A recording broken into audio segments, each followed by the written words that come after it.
so I can look at it while we're going, because half the time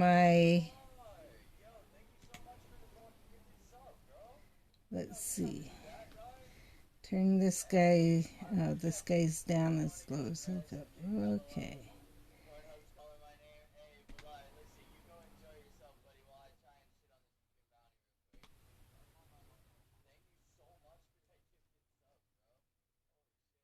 There we are. That guy's really swearing up a storm and shouldn't, there's no reason to.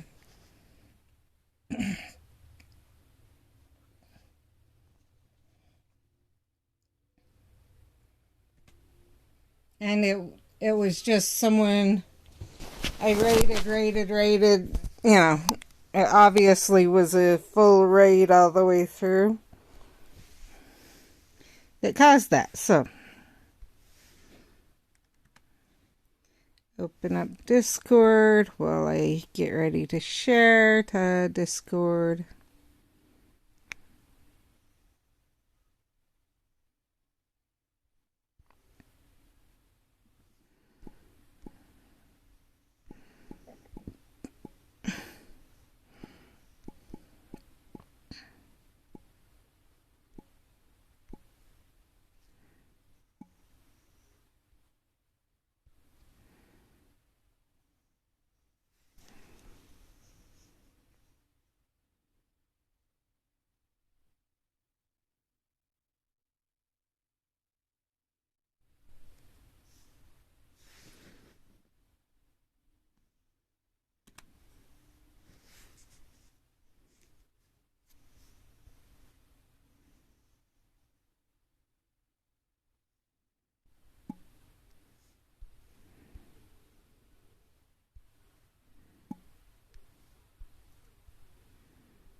Thought I'd skip that one.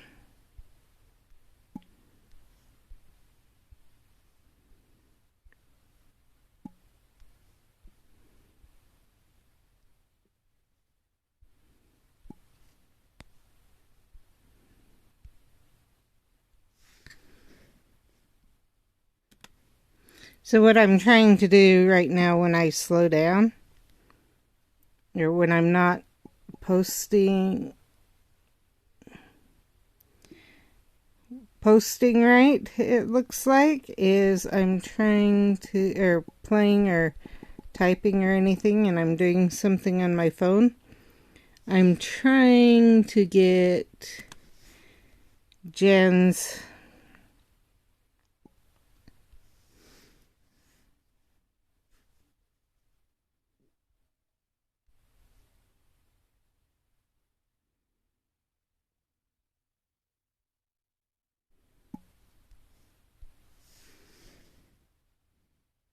there.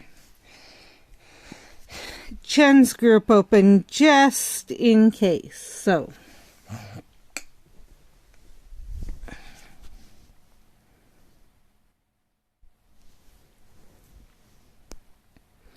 obviously today we are not going to be able to finish Adversaries. I have 3 more I need. But we have a lot of energy and we'll go from there. I did this last night because I was going to do it anyway. And why do you do a different one when I need to do one? Or why do a short one when I can do the long one during the night?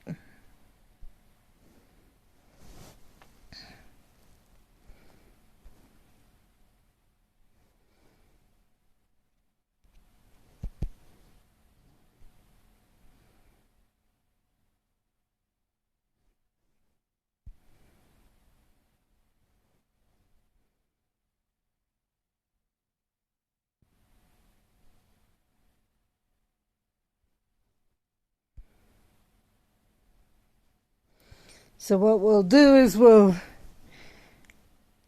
do these to use up all my spell energy on the ground.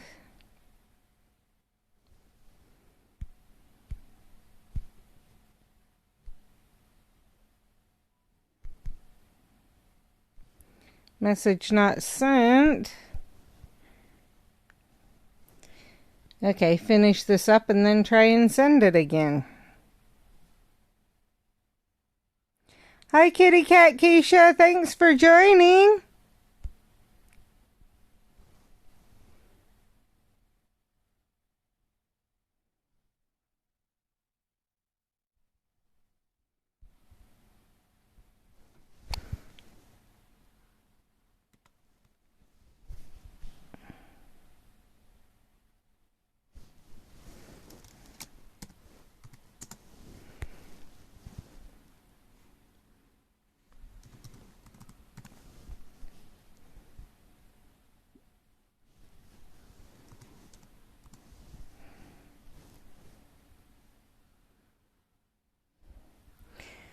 It's going okay.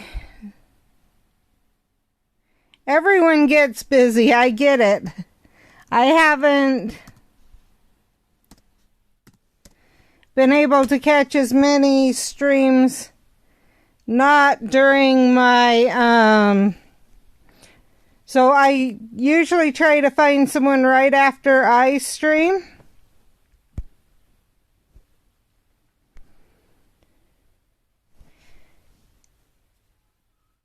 To raid, but that's about been the gist of what I'm able to do. Is I raid someone and stay there and lurk.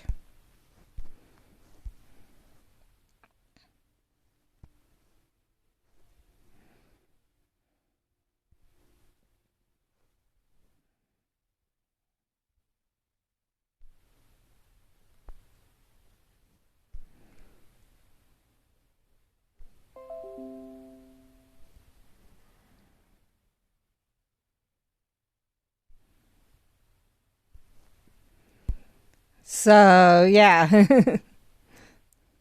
I totally get being busy.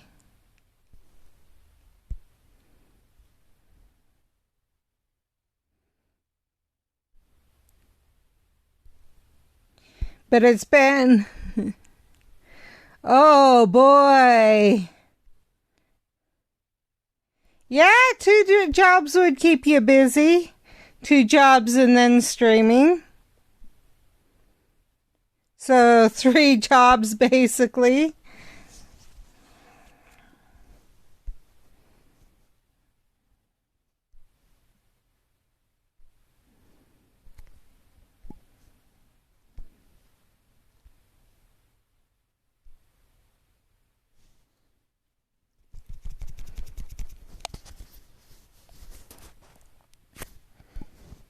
There, now that's sent.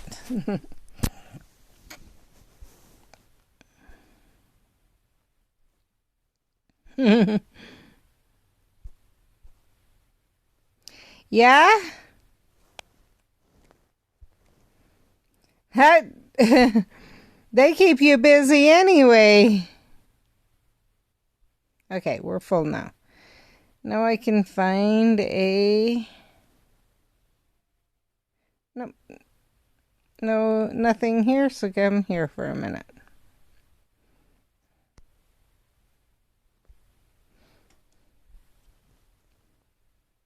I will say that's one reason that... One thing about the way I play is I'd be able to, in the future, if I need to babysit for my kids, babysit the grandkids, I enjoy it. If I need to babysit the grandkids, I'm playing games and I stream in such a way that I wouldn't mind if my grandkids heard, and my kids wouldn't mind if my grandkids heard or played with me. So then I can stream while having them there. Yeah, I enjoy this game. I've been playing since the day it was released to the US. I've played every day but Sundays since then. Well, Sundays and when I've been sick. If I've been sick, then obviously not. Or yeah, there's been some days I haven't been able to because I've been sick. But other than that, I've streamed and played every day since then. Whether to Twitch or to YouTube. And yeah, it is fun, for me at least, to play such that I know in the future I don't have to worry. And I started, that from the time I started streaming. But, so, part of it, one, I have nieces and nephews who like to catch my streams on YouTube if they can, or Twitch or stuff like that. If their mom lets them. And it's if their mom lets them. Because they are young. So, I had my first 4 kids. And when I had my 4th, before any of my brothers and sisters started having kids. And they're still, most of the families are young families.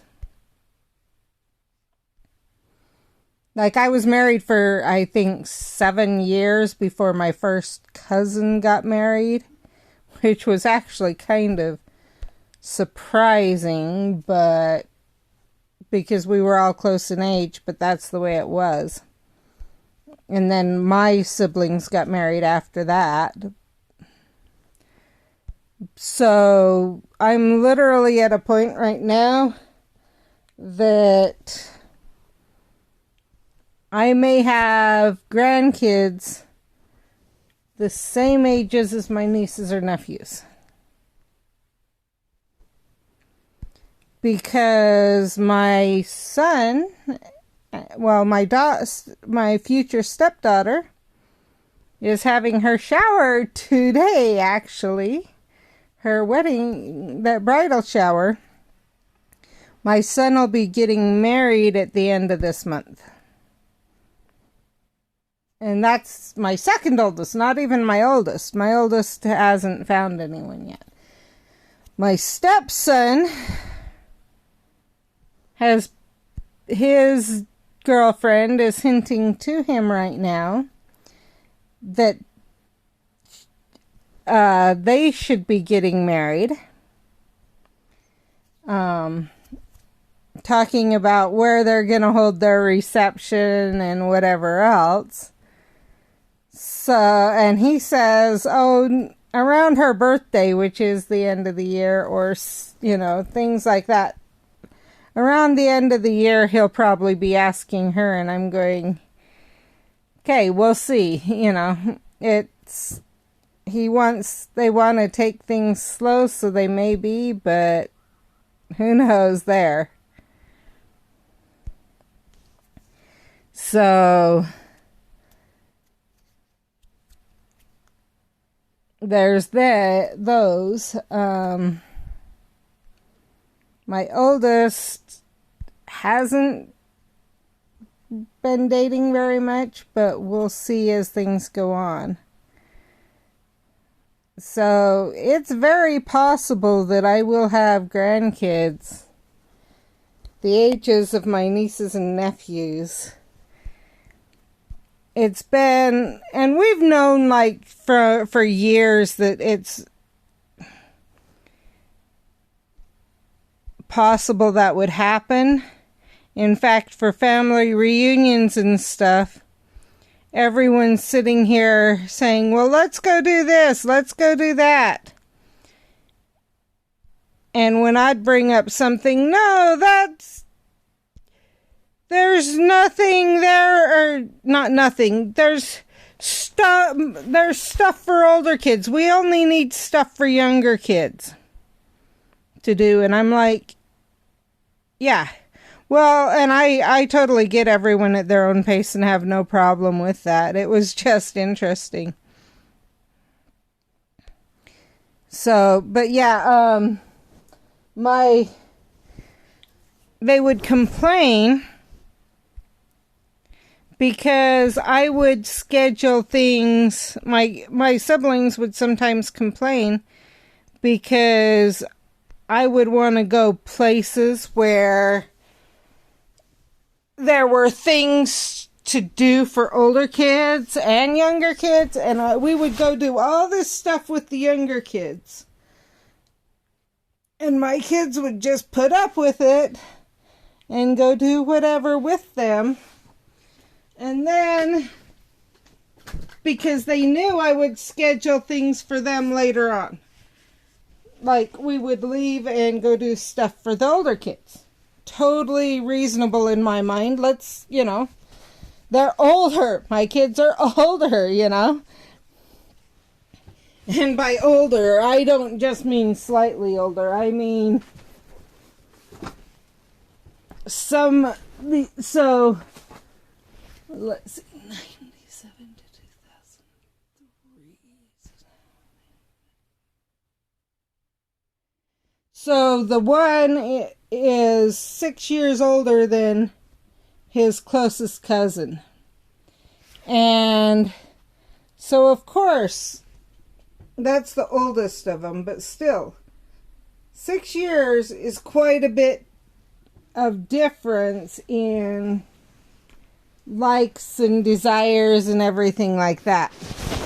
And they would throw a fit that we weren't staying, and my kids weren't being exactly. And that's one thing. But my siblings some of them would throw a fit that I wasn't putting my kids to bed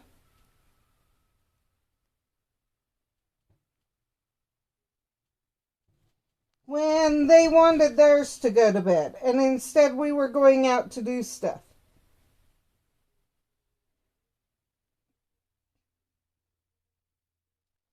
And it's like, excuse me. My kids aren't the age of your kids. They need to do, they have other things they want to do.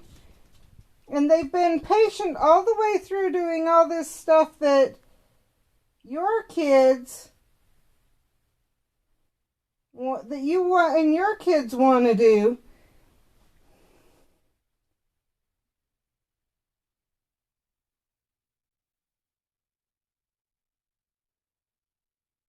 But they really don't want to exactly.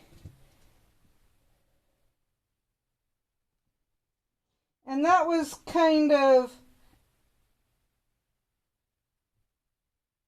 ridiculous to me. So actually, my littlest brother and my oldest are 8 years apart age-wise. And he's great about it, my littlest brother. But the older kids, and I think the fact of the matter is because we grew up together and we were close in age. I mean, my sister is a year and 3 months younger than me, and then my brother's a year and a month younger than her, etc., etc. So we were close in age. And so in a way, I think they kind of their minds struggle to comprehend that they're so old. There was a point where I basically told my kid, or told everyone, hey, we need to have a family reunion this year if we're going to have one with my kids. All my kids, because they're at a point of moving on and everyone's like, no, they aren't. And I'm going, yeah, they are. No, they aren't. Yeah, they are. And they threw a fit and threw a fit. And then all of a sudden, oh shoot, we need to have a family reunion with everyone here.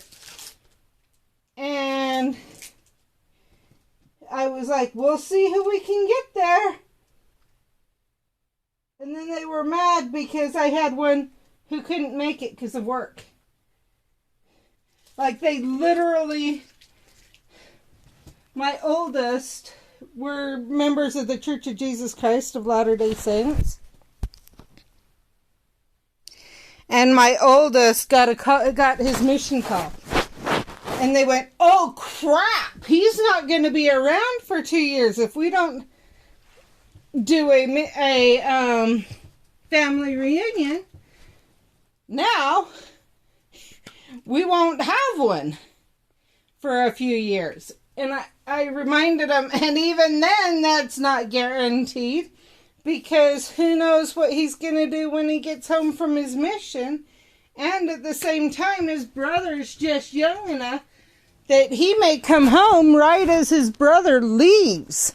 Like, our family reunions for the next few years may be, if we do them every other year, maybe literally coming to my son's farewells. You know, coming to say hello and goodbye to my kids. And they were frustrated because I couldn't get all of my kids there. And then they started talking about the next family reunion. And during that family reunion, I scheduled to go places, and they're like, and I just scheduled for my kids, and they're like, well, we can't go with our kids there. And I'm like, I never said you could. I scheduled this for me and my kids. And if any of you want to bring your kids, take your kids, that's up to you guys. I'm taking me and my kids. And they were not happy about that I would schedule most of the day with them. Let them figure out, oh, let's go do this and that and whatever. But then I would schedule times away from them. Yeah, it was ridiculous. I was just like, and that kind of, and then they were scheduling the next family. They decided then that we better schedule the next family reunion. And I brought up a few ideas of places that were kid and adult friendly. And they kind of complained. Eventually they agreed on one because it was for one of the ideas I brought up was, let's go to a graduation of one of my siblings. And they went all these places, and they complained that my kids weren't having fun. I'll give you one guess, the age of the places they went. And wondered why my kids didn't want to leave as much, etc. And then I have chronic illness. And so at that point I could only plan a certain amount a day, and I would, and then would go home. And they'd complain that we weren't doing all this stuff with them. And I'm going, one, my body can't handle it. Two, my kids don't want to.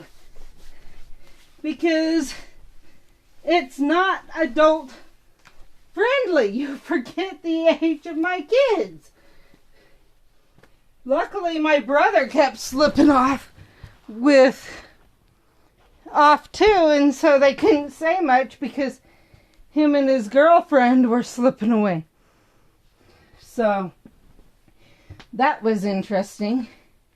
And then we were planning the next reunion, and some places were brought up. And my sister-in-law that always threw the biggest fit, started throwing a fit that there's nothing for older kids to do there. And I'm going, yeah, there is. There's this and there's this. But she was throwing a fit as they brought up places that could be gone to.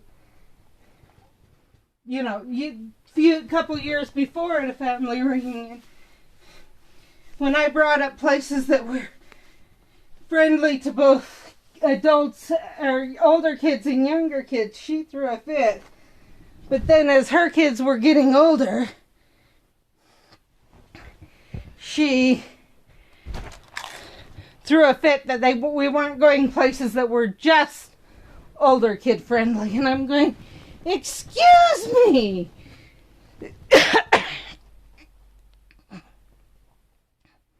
Yeah. And at the time we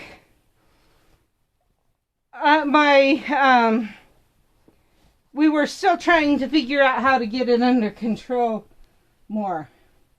And so really my body was my blood sugars were way low constantly at that point. So it was interesting. And then they wonder why I've basically said that we'll see if we go to any future family reunions, and that it'll be partway up to my kids if they want to go or not, that I'm not going to push it. And they're going, but it's a family reunion. And I'm going, yeah, but every time I go, I get treated like crap. My kids get treated like crap. And you guys act like your kids are the only ones that should be catered to. Because I had literally, the next family reunion, one thing I had brought up is I might have there was a high chance I'd have either newly married or possibly even kids, and no, you won't. Well, the next reunion's supposed to be this summer.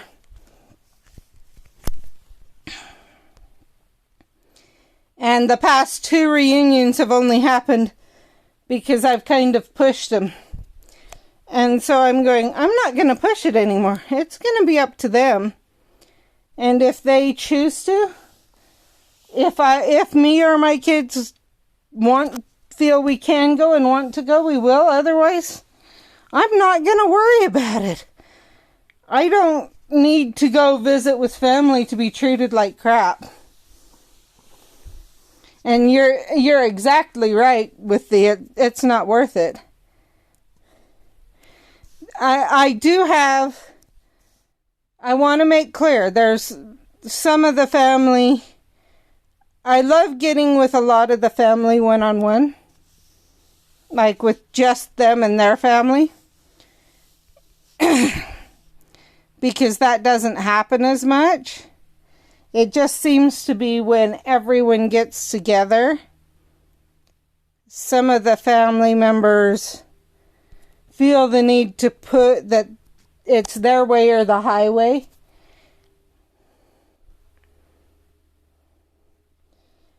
And so yeah. And I've never been a pushover. And I think that kind of upsets them when we get together as a family, that I'm the oldest. And so they feel that no matter what I say, it has to be discounted, or they will lose say in the family or something. I don't know. It's like, yeah. Yeah. Well, honestly, The worst ones I do avoid. But a lot of them, I think it's just the dynamic of, so I'm the oldest of 8 kids. And some of the worst about it are not even the siblings, they're the sibling spouses. So the in-laws, brothers and sisters-in-law. And so them, I just kind of, when we're together, like 1 or 2 families, they calm down. I think it's just they're not used to such a big family and the dynamics, even years later. And so they think they have to be a certain way to get listened to, and it's not true.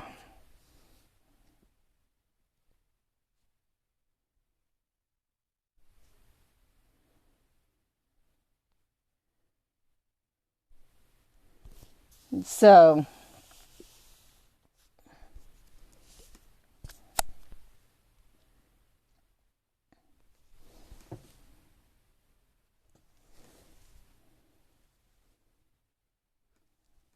yeah.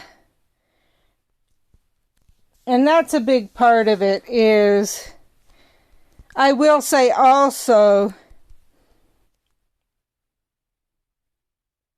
they struggle with understanding our diagnosis. Because it's not just me. My kids have the same chronic illness. It just is in varying degrees of how it affects us. It's a spectrum disorder. And so they, I think part of it is they don't want to admit that our family has the chronic illness, because to admit it would mean that their kids are at risk of having it, and they don't want to face that because they want to think their kids are perfect and will never have any problems in life, not understanding that this one, acknowledging it and getting treatment, the sooner you can do that, the better off for the kids.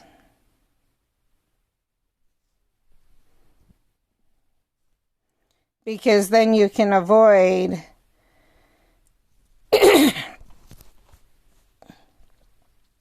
some of the worst issues.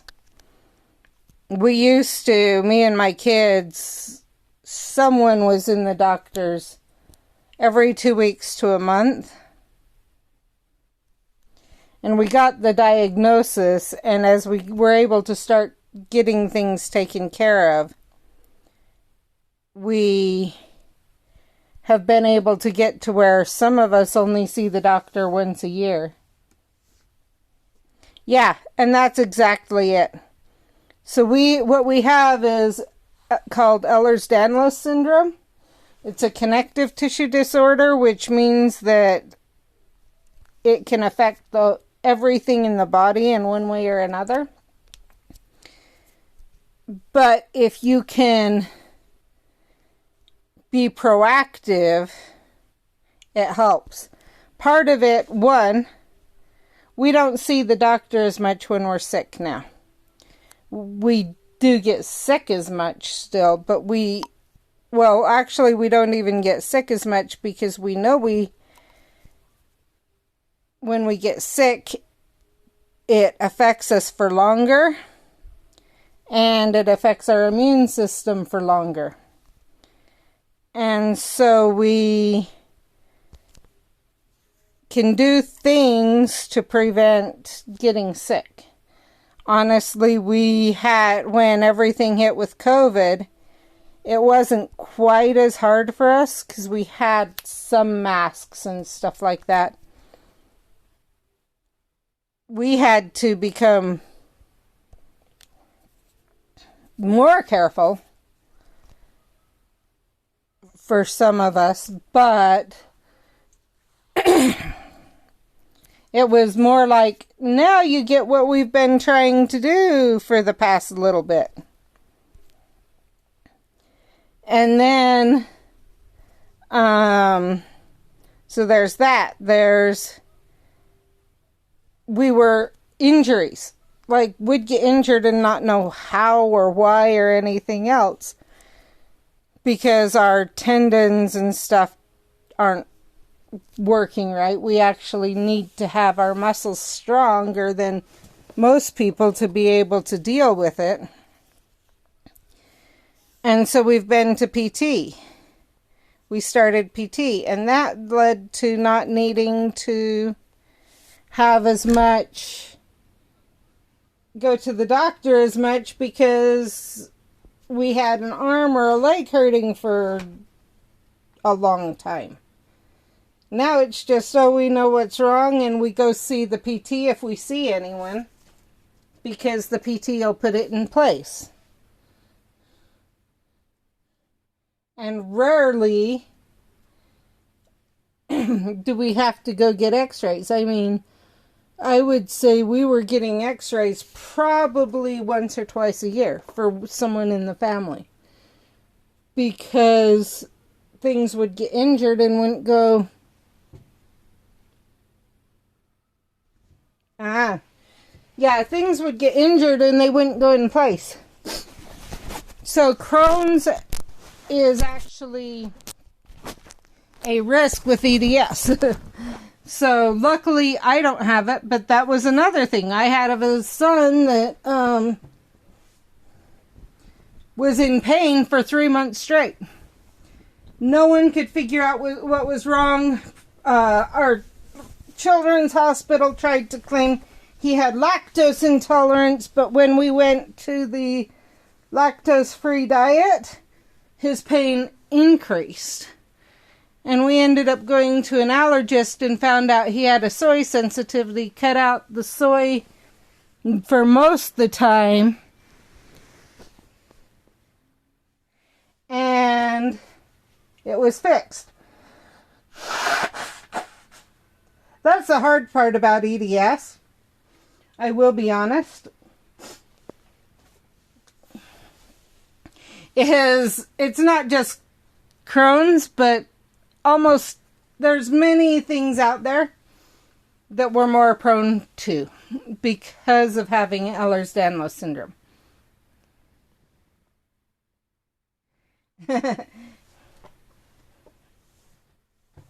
And it's that exact idea. So with EDS, it actually is an average of 10 to 20 years from the start of the worst symptoms till diagnosis. And because it affects the whole body, things like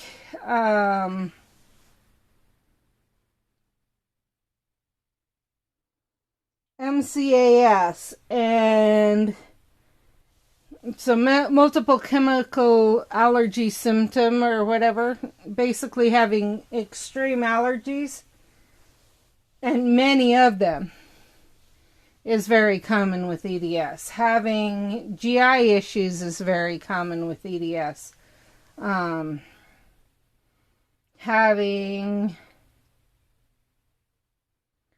heart attacks and things like that at young ages is more common with EDS. That one's, there's especially one type that leans towards it. But it's, and if treated, things are caught early, basically they recommend an echo every so often to make sure that you aren't having risks with the blood vessels that could cause aneurysms. And as long as you're getting basically they can catch it earlier because they know that it's a risk. Let's see, what else? Chronic basically the head and the neck not meeting right, and so having to have some of the vertebrae fused in your head and neck is more common. Dislocations is almost guaranteed, whether it's minor or major.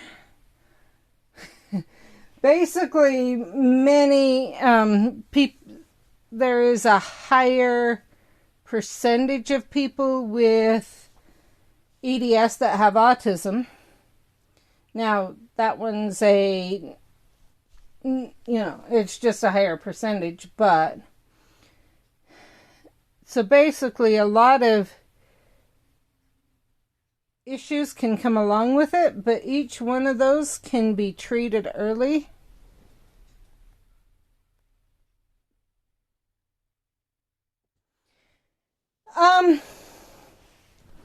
Just a minute.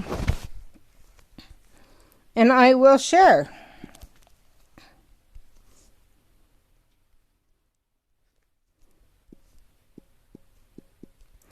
So Ehlers-Danlos is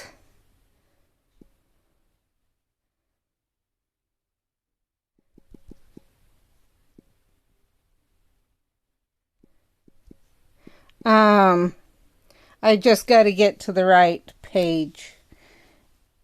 It's underdiagnosed. I know, I need to put in society, that's why.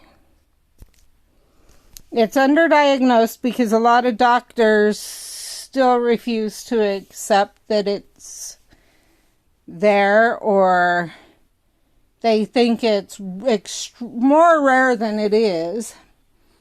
And it, because of the trouble, like I said, they 10 to 20 years from worse diagnosis. Or not worse diagnosis, but from worse symptoms. Come on.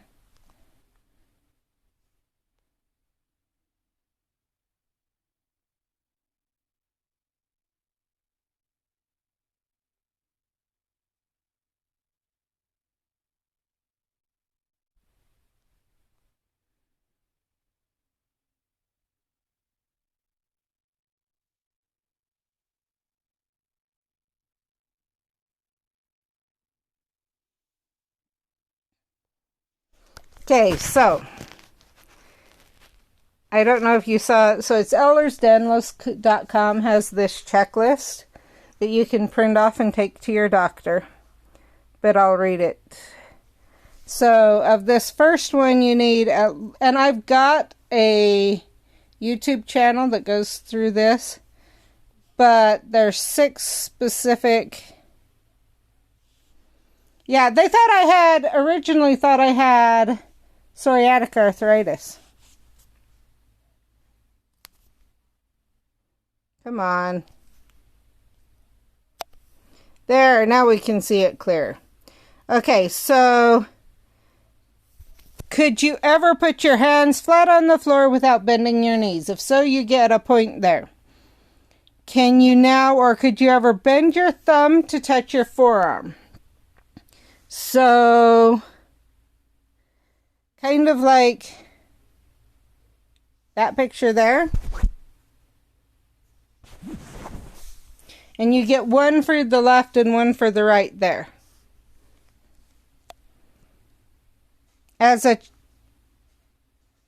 Or actually you do, so that one, your pinky, trying if it can go past 90, being bent back like that.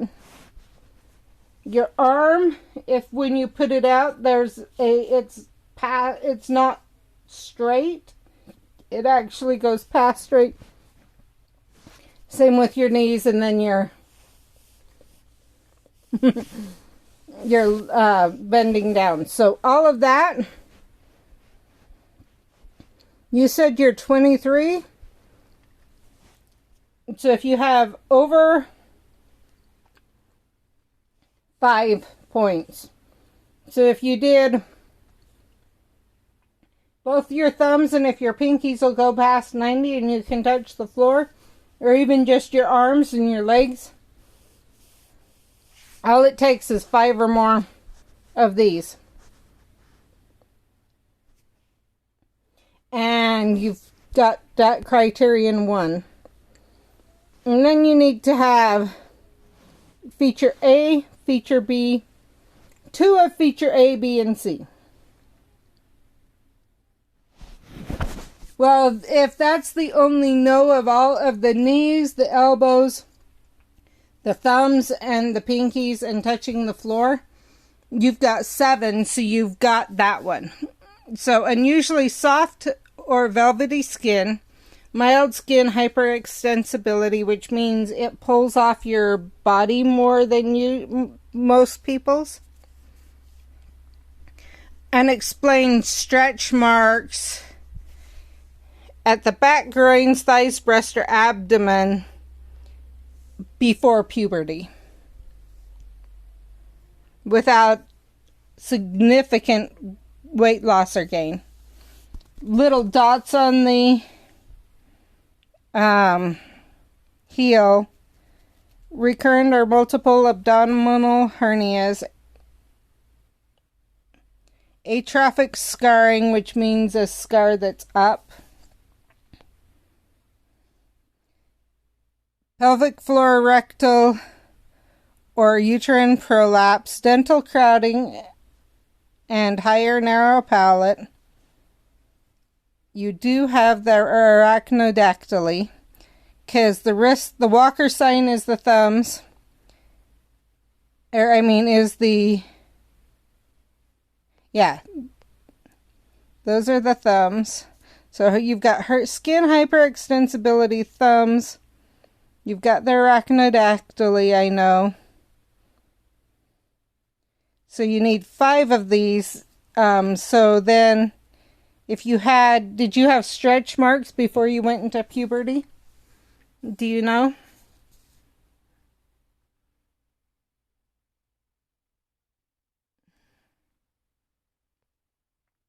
And do you have a high or dental crowding, which means your teeth had trouble fitting in your mouth? Or, yeah, some of those others. You just need 2 more of these top ones to have feature A. And you have, from what I can tell, so feature B is family history, which you don't have, but feature C, so you'd need feature A and feature C. You need 5 of A, the A that I was reading.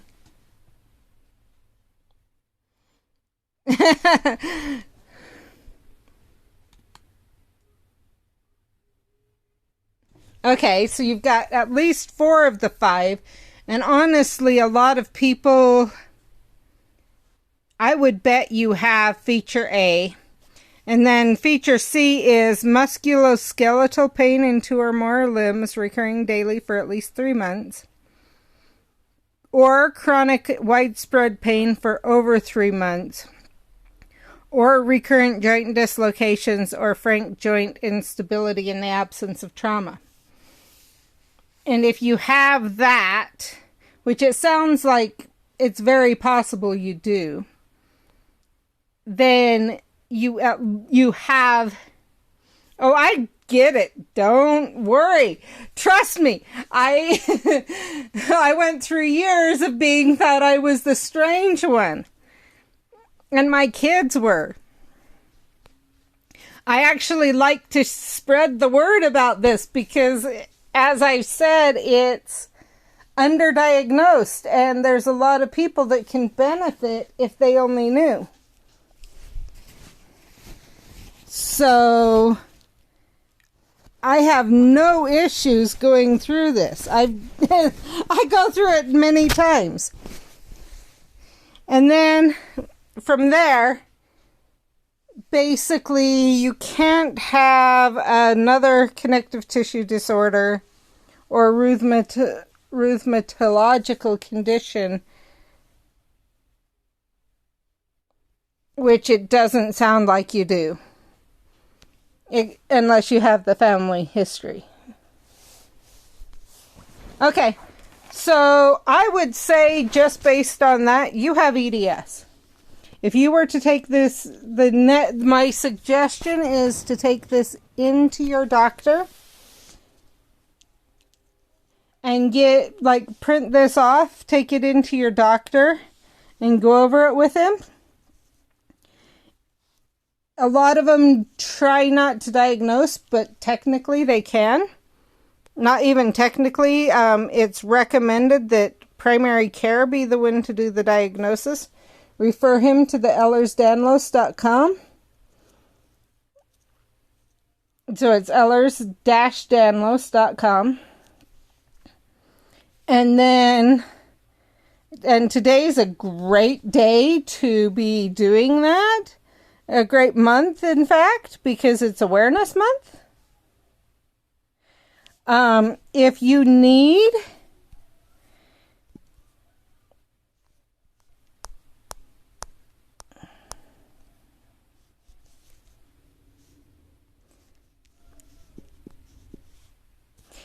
need some more information, The Wellness Space LLC has a bunch of videos about it that can give you more information. Yeah, I'll send you both the YouTube and the other one. But then from there, my other thing is this may help you, because they recommend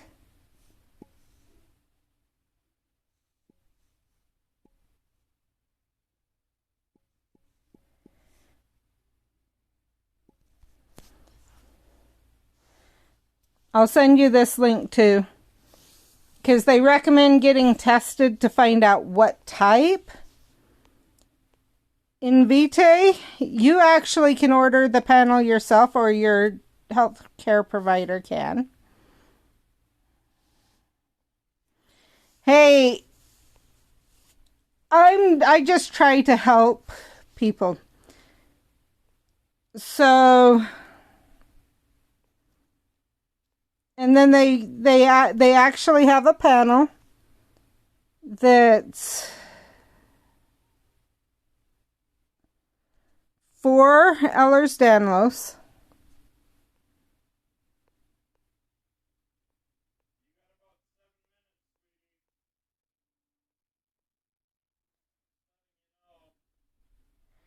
And yeah. So I'll send you this to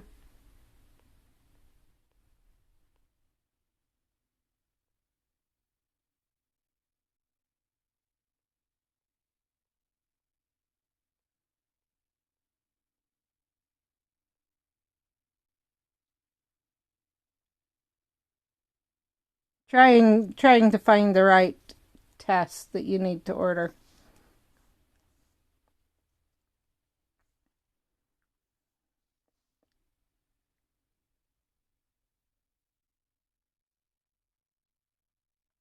But part of the reason I share the word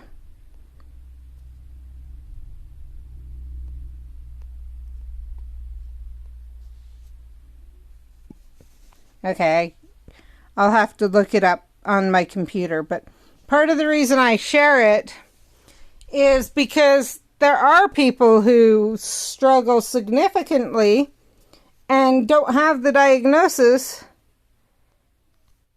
And so, yeah.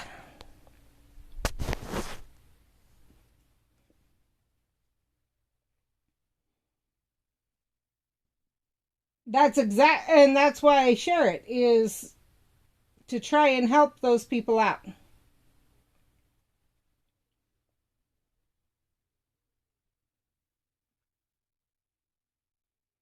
Oh, yeah. That's a guaranteed. Heck yes. Or it can. I actually had before we knew I had Ehlers-Danlos, I ended up having my uterus taken out. Because I'd gotten to the point I was bleeding I'd bleed for about 5 to 7 days. I'd stop for 2 or 3 days and I'd start again. It had gotten that bad.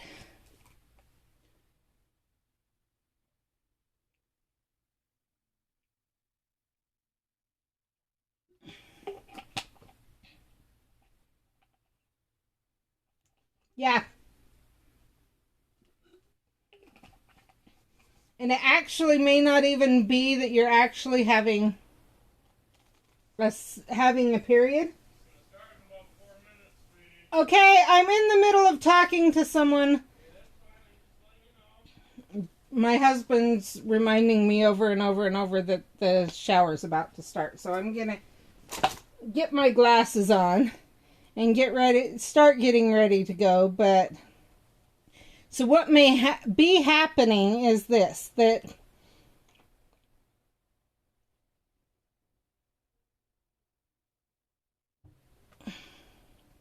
it may be that they are, what am I thinking? It may be that your uterus is just sensitive. And so it's bleeding from just moving around or things like that. It's actually not even a period. It's literally like, because it takes longer to heal.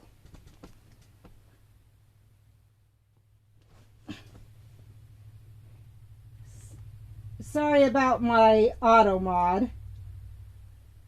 And don't worry about it. You aren't talking my ear off. I am more than willing to help and to answer and to everything else because I've been there, done that. Okay. So what I was saying is it takes longer to heal. And because it takes longer to heal, sometimes what could be going on is that you could have, after your period, you could have blood clots that are breaking off, continuing the bleeding. And so, and it just takes forever until it finally goes, oh, wait a minute, I'm supposed to have healed this. And so, yeah. I actually have been known for, after pregnancy, if I do too much and I'm not careful, one thing that happened was I did too much one time and I started bleeding as bad as the day I gave birth.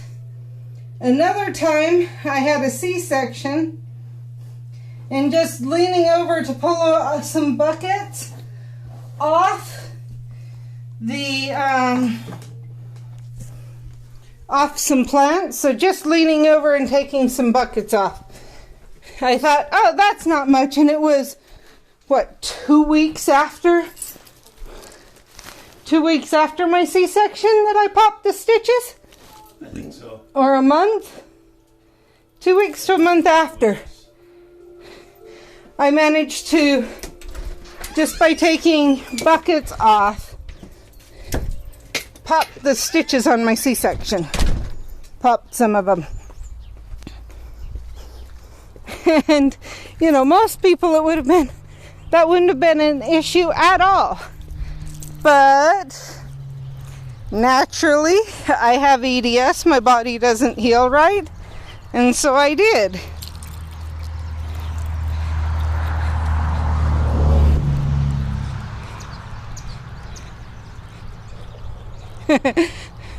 Luckily, it was only a couple, but it shows you that it really easily could be that you're having that because of EDS. Now, one thing I will say, sorry, I'm trying to get down to where the wet shower is.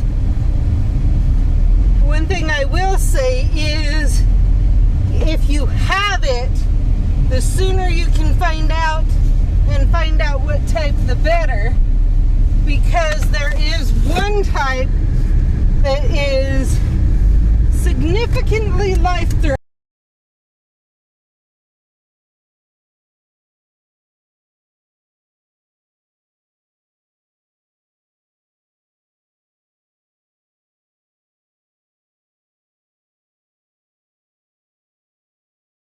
To find out that's what's going on and start the treatment and save your life.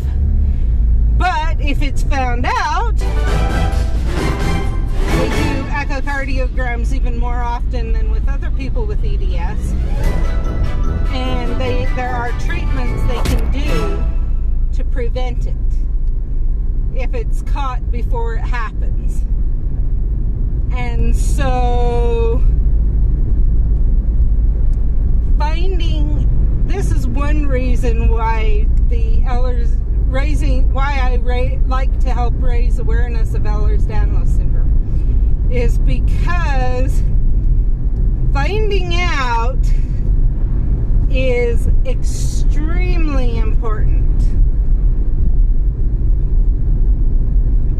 Extremely important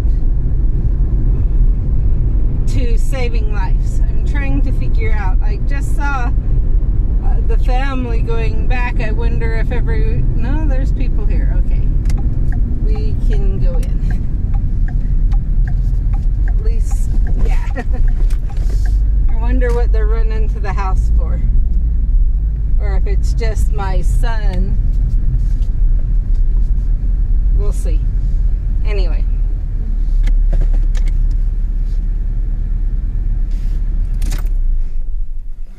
So yes, I like to raise awareness. I'm actually glad that you asked.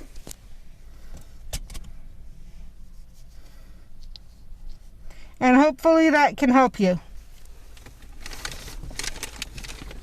So, let's see if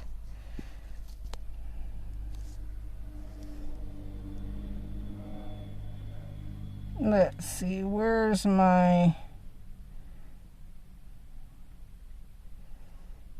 There it is.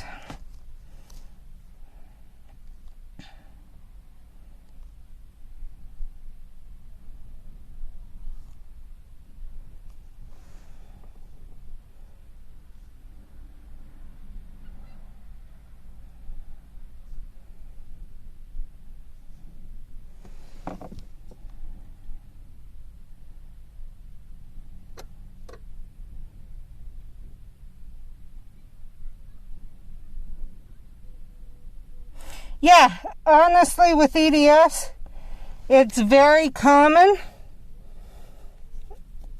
to have misdiagnoses for years. So that's not, don't be surprised at it. It's very, very, very common. Like I said, it's usually 10 to 20 years from the start of the worst symptoms. And so when you take that into account, yeah.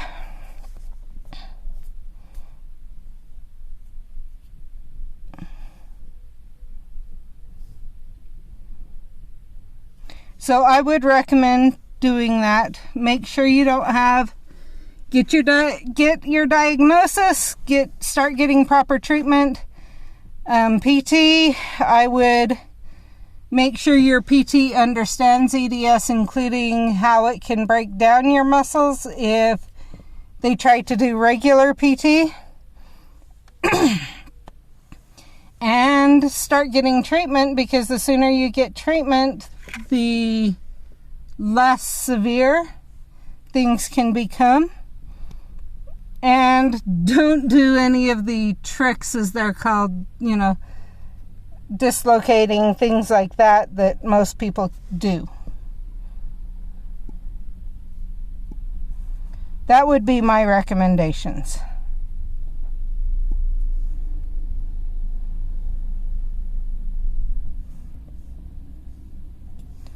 Let's see, I think I had decided...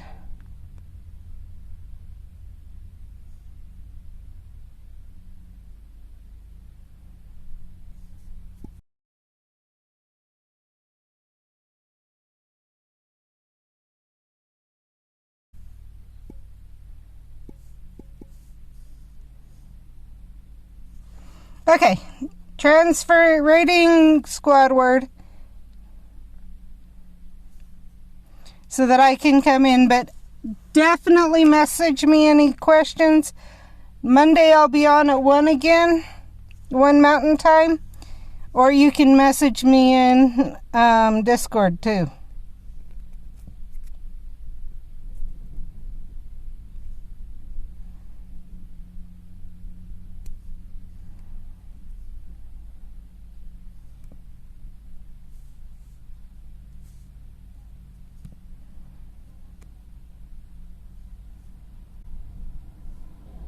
Oh, I know what it's doing. Okay, let's see.